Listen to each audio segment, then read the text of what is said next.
entrevista com o Suleide Bernardino, que é secretário municipal de controle e orçamento aqui da Prefeitura de Campos, e a gente estava falando ainda sobre a questão das perdas que a gente vai ter a partir, né, no próximo dia 5 de outubro, se realmente o Congresso aprovar aí essa nova redistribuição, o que isso pode significar para toda a região, para todo o estado do Rio de Janeiro. E a gente viu hoje, quem teve a oportunidade de ler o jornal o Globo hoje, trouxe uma matéria, e também na Folha Online a gente acabou reproduzindo essa informação, uma matéria falando sobre que foi encontrado numa bacia em Sergipe, em Alagoas, né? Aí uma boa quantidade de petróleo por conta da Petrobras, e já começa a se especular de que forma isso poderia mudar aí o xadrez da redistribuição. Alguns falam que, por exemplo, Sergipe era a favor da redistribuição, não se sabe a partir de agora como é que vai ser o posicionamento do governador, mas já se fala aí que o secretário de Desenvolvimento do Espírito Santo mandou ainda pela manhã uma mensagem para o governador de Sergipe, que é o Marcelo Deda, dizendo que Sergipe poderá não ganhar os royalties da importante descoberta de Barra com as mudanças das regras sobre os royalties, tentando já mobilizar também mais o governador de Sergipe a estar participando dessa discussão. A gente não sabe ainda, como eu disse, né, e qual é a proporção exata dessa descoberta na bacia lá em Sergipe. No entanto, a gente sabe que quem sabe pode ser mais uma força, mais um aliado, sempre é muito bem-vindo. Agora, Suleidil, você acha que de alguma forma essa descoberta você acha que é uma forma de camuflar toda essa discussão que ainda está por vir, ou você realmente acha que é algo a se pensar, né, ou seja, a partir dessa nova descoberta? Olha, Rodrigo, primeiro eu vou responder aquela pergunta do intervalo: por que nós estamos de volta à Praça São Salvador para um ato dessa natureza? É bom entender que isso foi um projeto de lei que acabou sendo aprovado no Congresso Nacional. Surgiu com a emenda do Ibsen Pinheiro, depois teve também no Senado uma emenda, e votaram numa madrugada, dando esse golpe nos estados e municípios produtores de petróleo. Agora, o presidente Lula tinha um compromisso de vetar essa modificação. O que é vetar? É arguir juridicamente que está equivocado o que foi aprovado e dizer que o presidente não sanciona, não reconhece essa aprovação. Agora, volta o veto ao Congresso Nacional. Se eu não estou equivocado, 3/5 será necessário para derrubar o veto, ou seja, 60% do Congresso Nacional tem que derrubar o veto do presidente Lula. É um número que é expressivo, mas como é uma matéria de fácil sedução para os municípios não produtores, que estão achando que vão resolver seus grandes problemas com essa partilha, o que não vai acontecer, vai ser uma distribuição de recursos que vai virar pó para esses municípios, tão pequeno que vai ser, mas tão prejudicial a uma região que já vive e conta com esses recursos como a nossa região. Então, por isso, nós estamos na praça, porque no dia 5 de outubro está marcada a votação para se o Congresso derruba ou não o veto que o presidente Lula fez. Nós vamos lutar até o final, fazemos a nossa parte. Se não tiver jeito de ganhar no voto, e que é difícil, o último caminho é a justiça, é conseguir uma arguição da constitucionalidade dos artigos da lei que foi aprovado pelo Congresso Nacional. Aí temos grande chance. Agora, essa decisão da Justiça, ou seja, a partir da aprovação, essa decisão da Justiça, o efeito suspensivo pode ser imediato? Como é que acontece? A arguição da inconstitucionalidade não tem efeito imediato, a menos que haja algum remédio jurídico. Mas as perdas já são imediatas? Já são imediatas, porque a lei entra em vigor. O que a lei estabelecer, o vigor a partir de tal data, né, já entra na conta, na nova partilha. Pois bem, nós esperamos que não precisemos ir à justiça. Se for, vamos ter que esperar a justiça, que é lenta nesse país.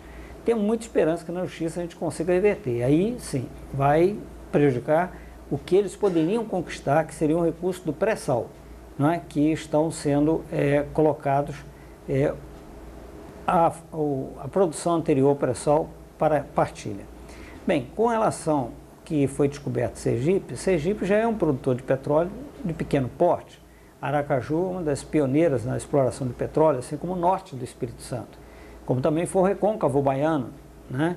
Também foi o polo pioneiro da exploração de petróleo no Brasil. Mas não chega ao gigantismo das nossas bacias, porque nós produzimos 85% do petróleo do país atualmente e com chances ainda de crescer durante algum bom tempo. A segunda maior reserva a gente sabe que é do pré-sal, que é uma reserva de médio e longo prazo. Ninguém consegue produzir o que nós estamos produzindo hoje da noite para o dia. Foram desde 1974 que se anunciou oficialmente a descoberta do petróleo na Bacia de Campos, e nós estamos aí praticamente com 40 anos na exploração de petróleo. Eu creio que vai levar algum tempo esse pré-sal para dar respostas que Campos hoje dá, a nossa bacia dá. Vamos torcer que o jogo lá se embaralhe e a gente possa conseguir passar por esse obstáculo, sabendo que teremos novas lutas. Essa causa não vai terminar fácil, porque o olho gordo dos municípios do país, insuflado por uma meia dúzia de liderança oportunista, está trazendo o desconforto e a preocupação para toda uma região que penou durante anos e anos com a concorrência desleal, com os incentivos fiscais que foram dados para o Estado do Espírito Santo. A Lei Rosinha, que traz incentivos para a região de Bom Jardim até a nossa região, é uma lei ainda pouco explorada pelo empresariado, mas é uma lei ainda que está em vigor. Cremos que a médio e longo prazo essa lei vai trazer muitos benefícios para esses municípios, que é a lei do incentivo do ICMS, que caiu de 18% para 2%.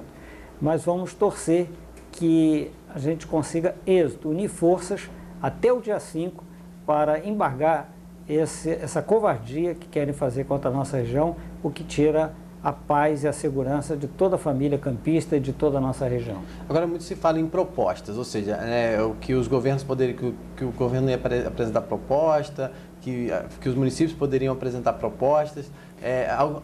Algumas pessoas falam que já existem algumas propostas que no dia 5 de outubro também poderão estar sendo avaliadas, mas que propostas são essas? O que está se propondo? Olha, na verdade, no fundo, nós achávamos que eles não tinham como mexer na legislação, primeiro que é um direito constitucional. Segundo, quando o Garotinho foi governador do estado do Rio de Janeiro, ele calcionou a renegociação da dívida do governo do estado com os royalties do petróleo.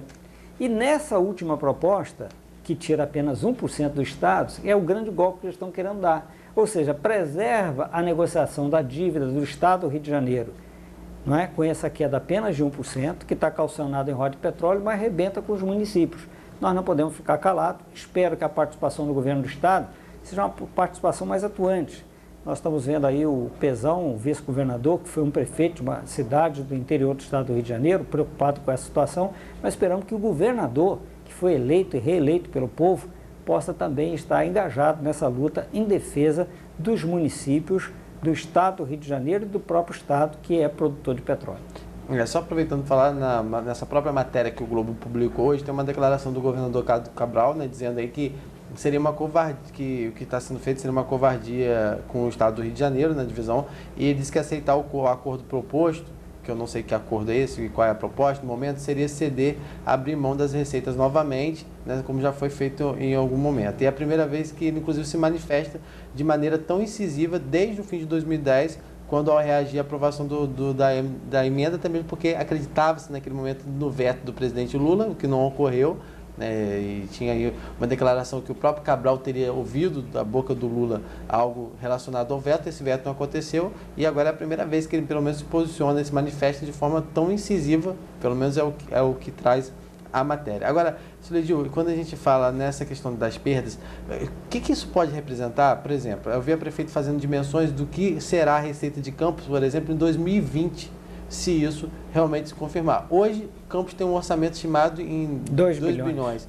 Ela fala que, por exemplo, que a gente pode chegar aí com algo estimado em 40 milhões, é isso mesmo? Seria mais ou menos isso em 2020, se for seguindo essa sequência? Qual seria realmente em valores isso? Ou seja, o orçamento que hoje é de 2 bilhões passaria a ser de quanto, mais ou menos?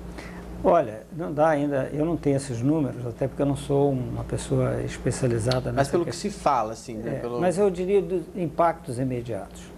Por exemplo, as obras da prefeitura sofreriam impacto imediato, são todas elas pagas com royalties do petróleo. Eu acho que ninguém gostaria de ver paralisar as obras da Arthur Bernardes, dos bairros legais, das casas, nenhuma dessas grandes obras que a prefeitura está fazendo, ninguém gostaria de ver paralisadas, porque são obras que trazem melhoria de qualidade de vida da população. Também a população não gostaria de ver um retrocesso no setor de transporte em Campos, que estava falido. Hoje é só bater os olhos e verificar que a frota de ônibus hoje na cidade se modernizou, não é? Fruto do programa da passagem social real.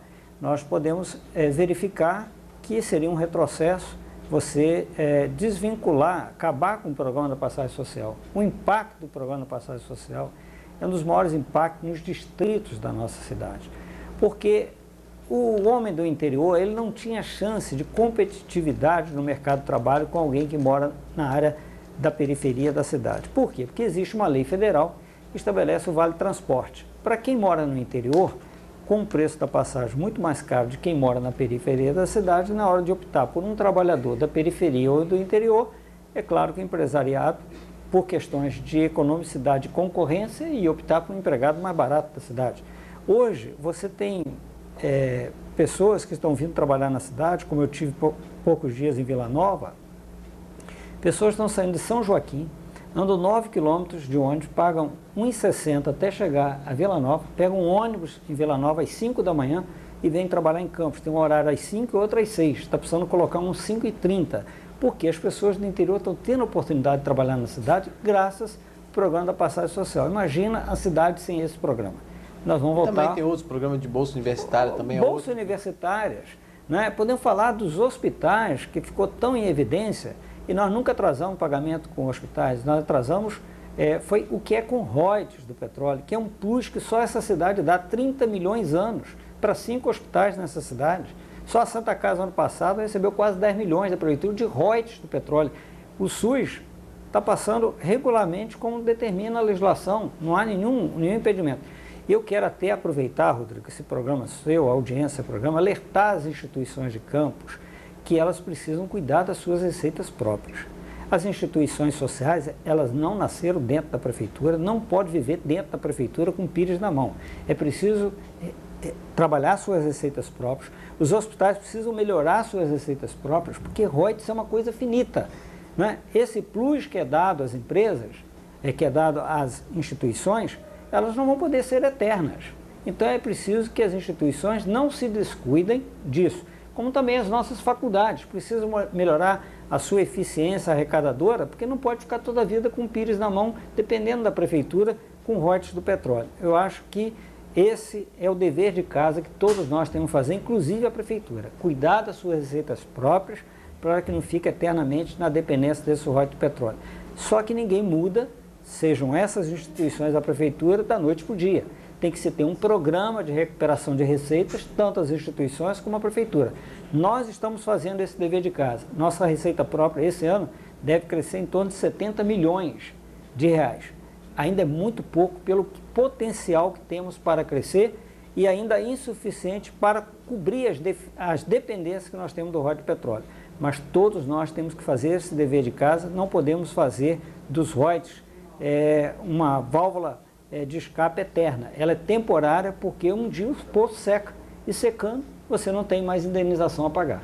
Tá certo, Solídio, agradecer você mais uma vez a participação e pedir para que você convide a todo mundo aqui da região, os nossos ouvintes da Rádio Continental, parte dos municípios do Norte e Noroeste, também a todo mundo dos distritos e localidades que venham realmente prestigiar, que venham realmente não prestigiar, participar desse evento, tendo aí como um manifesto importante para que a gente realmente possa ser notado, mais uma vez notado, não é isso? Quero convidar a classe política, a classe empresarial do Norte e Noroeste Fluminense, quero convidar os produtores rurais, convidar também os estudantes para o Estado, os sindicatos, o povo de maneira geral, que esteja amanhã às 4 horas na praça, unidos com um único propósito, de não deixarmos a nossa cidade ser